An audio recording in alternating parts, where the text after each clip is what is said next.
নমস্কার, আমি শর্মিষ্ঠা। বাস্তুতে বাড়ির সাথে সাথেও আরেকটি ইম্পর্টেন্ট দিক হলো অফিস। কিন্তু অফিসের বাস্তু আর বাড়ির বাস্তুর মধ্যে বিস্তর অমিল রয়েছে। অফিস আপনার নিজস্ব হতে পারে, কিংবা যে ডেস্কে আপনি কাজ করছেন বা যে ক্লাস্টারে আপনি কাজ করছেন সেই দিককার বাস্তু নিয়ে আজকে আলোচনা করব। অফিসের ক্ষেত্রে যে মেজরলি 4টে ডাইরেকশনের দিকে আপনাকে নজর দিতে হবে তা হলো নর্থ ইস্ট, সাউথ ইস্ট এবং নর্থ ওয়েস্ট। নর্থ হলো আপনার অপরচুনিটি বা মানিটারি গেইনসের দিক।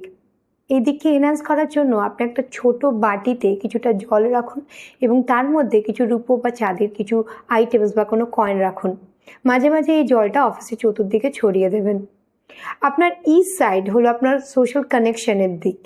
এই দিককে এনহ্যান্স করার জন্য আপনি এদিকে কিছু গ্রিন লিফি প্লান্টস বা কিছু গ্রিন স্টোন বা গ্রিন ক্রিস্টাল বলস রাখতে পারেন। আপনার লিকুইড ক্যাশের দিক হলো সাউথ ইস্টের দিক। এই দিকে